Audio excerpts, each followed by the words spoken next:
now's a great time to be very aggressive as a buyer. The sellers don't have much leverage. A lot of sellers, I think, were anticipating rates dropping this year in 2024.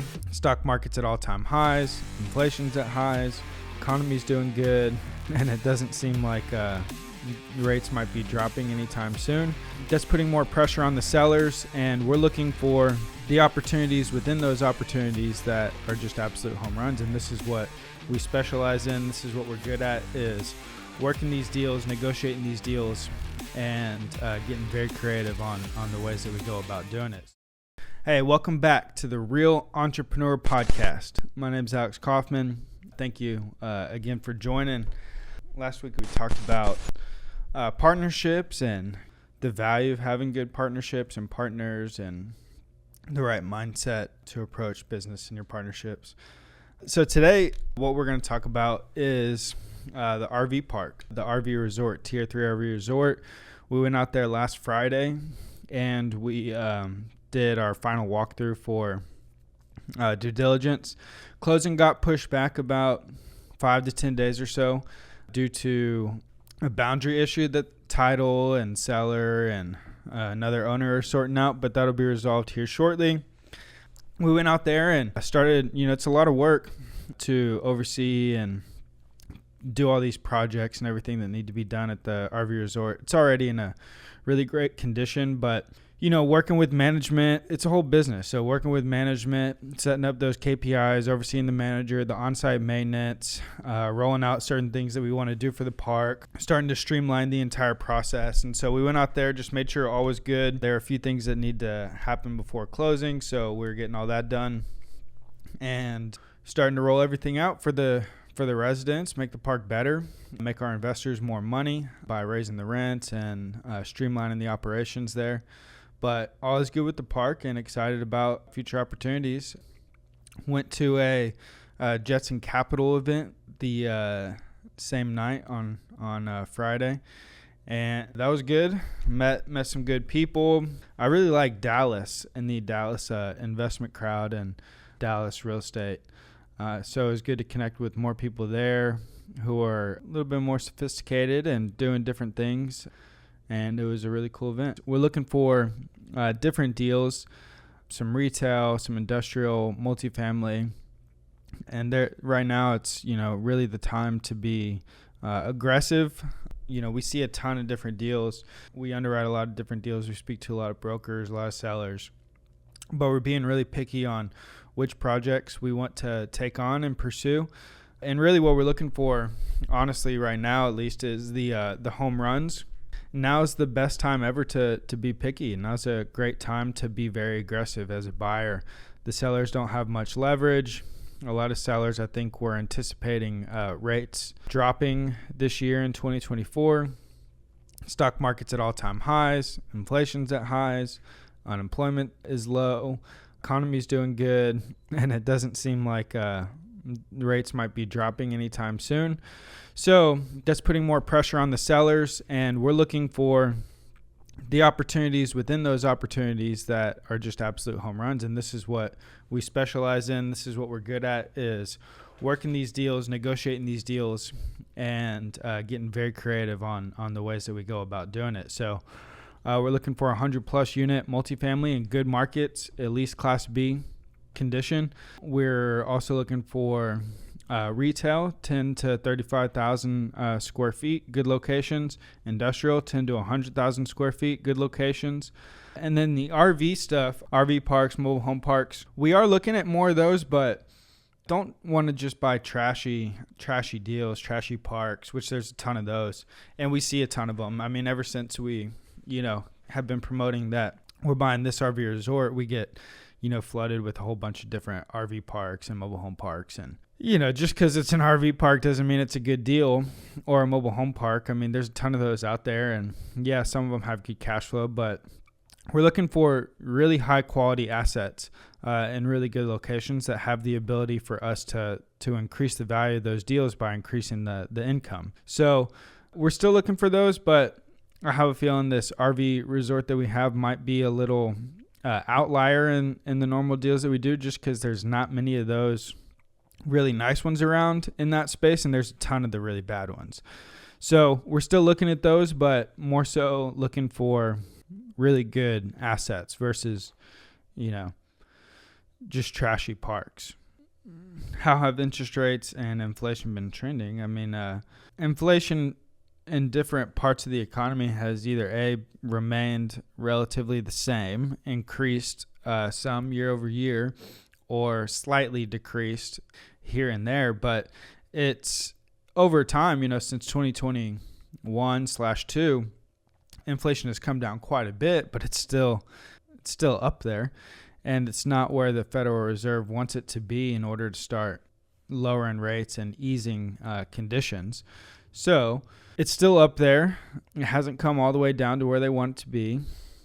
They want it to be at 2%, and it's not there yet. So they've got a ways to go, and it's still going up in certain areas. The economy is I'm not an economist, but the economy is there's so many factors, inputs and outputs that go into affecting different things. And you touch this over here, it affects these 20 things, and then those 20 things affect this. And so it's a moving thing, and it's really hard to balance. And so they haven't balanced it. And so interest rates have not come down. They're still up there.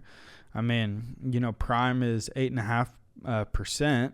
Most community banks and things like that are doing prime +1 or so on your rate, which means that your interest rate on a normal loan is like 9.5%. So that's not good for investments and people wanting to take on debt to expand their businesses and buy real estate, etc. And the deals have to make sense of those rates. So we've just been taking advantage of this time to be aggressive on deals, and that's how we're approaching it. The moment that rates start coming down is the moment that there's going to be a ton more demand and a lot less leverage that we have as buyers. So just been taking full advantage of where rates are at, the economy, as leverage in negotiations with these sellers. And also the longer that it goes on is the longer that a lot of these sellers they get painted, further and further and further into a corner, and they get in a lot worse financial position, and motivation increases, therefore allowing us to be able to steal some deals.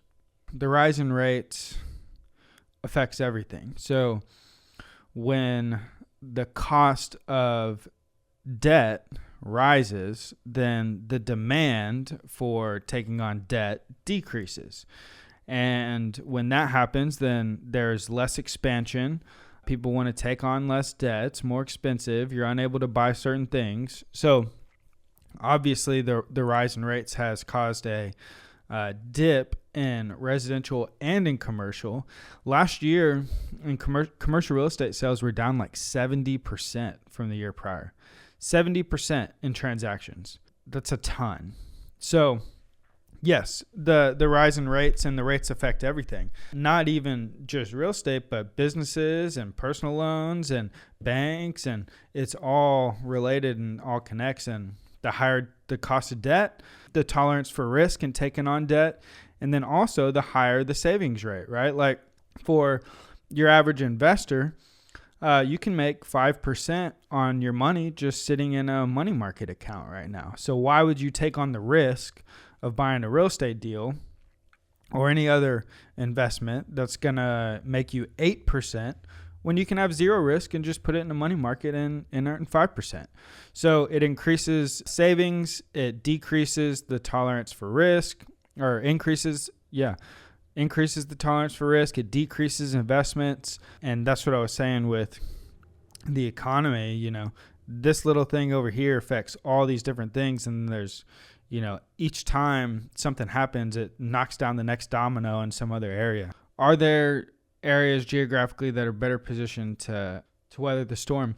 Yeah, but it doesn't have much to do with interest rates. It has more to do with the local government and the state government that support business. So, you don't want to experience the crunch from interest rates on your business and experience the crunch from the state and local government on your business. So the states and cities and places that are still thriving are the places that have governments that support business, such as Texas, Florida, and the hotter markets in those areas that want to see growth and want to support businesses. And so those are the locations that are doing good. I'm not a big fan of diversification in the traditional sense of this portion of my portfolio goes to cryptocurrencies. This portion of my portfolio goes to bonds. I think that diversification is for people who really don't want to actively manage their investments. And, the idea of diversification is really to make investing simple for the masses. But people who become extremely wealthy are not diversified, right? Like think about Elon Musk or Jeff Bezos or a lot of people, even Warren Buffett. I mean, Warren Buffett, I'm sure, you could argue diversifies his portfolio. However, he's not diversified in the sense that, he's going after certain stocks and he buys, large stakes in certain companies and he's going all in on that versus bonds, etc. And so for myself, I'm a big fan of real estate and commercial real estate. To be specific, you can diversify within that, right? Industrial, multifamily, retail, etc. But, I think diversification and the idea of diversification is more so for those who don't want to actively manage their investment portfolio. And then those who are actively managing their investment portfolio are, of course, hedging their bets in certain ways, right? So it's a good hedge to, buy different assets and protect different assets, via different investments. But the traditional sense, like when I hear diversification, I think of the pie chart that says this amount allocated to bonds, this amount allocated to stocks, this amount allocated to savings, etc. And so I'm not a big fan of that, but I am a big fan of going all in on something and also hedging that bet within that same realm. I think the real estate market is it's probably already at its bottom. I don't know how much worse it can get unless they started raising rates again, which I don't think they're going to do. Maybe. But I think they're more going to stay where they're at for a while, or at least a little bit longer. But the moment that rates start to decline is when the real estate market is going to pick back up quite a bit. And commercial real estate, residential, all areas. The moment that rates decline, all areas of business will start to increase. And economic conditions start to ease and make it easier to do business, then all business will increase. So I think that we're probably already at the bottom. I don't think that it's going to go much lower from here, but it may stay here for a little bit longer before it starts to go back up, which is exciting because that's what we're looking to do, is scoop up assets while we're here and then ride that big wave up, which I believe is going to happen, especially the way that we're buying these deals. Do I think Austin's the best place to invest still? No, not necessarily. I mean, I think Austin is a great real estate market. I actually like Dallas a little bit better than Austin, but Austin's a great place. There's tons of jobs here. There's tons of people moving here. There's tons of things happening here. Austin is a really great market, but I wouldn't say it's the best market ever to invest in. There's probably, especially right now, given Austin's current condition and also where certain things are at with inventory coming to the market for like multifamily in Austin, there's probably a better market to buy multifamily in. But Austin's a great real estate market and love it here. And, we've always promoted Austin because we're here in Austin. But if we were in Miami, we'd be saying the same thing about Miami. Or if we were in Dallas, we'd be saying the same thing about Dallas. But I really like Dallas. Like Austin is such a small market. It's very competitive and hard here because it's so small.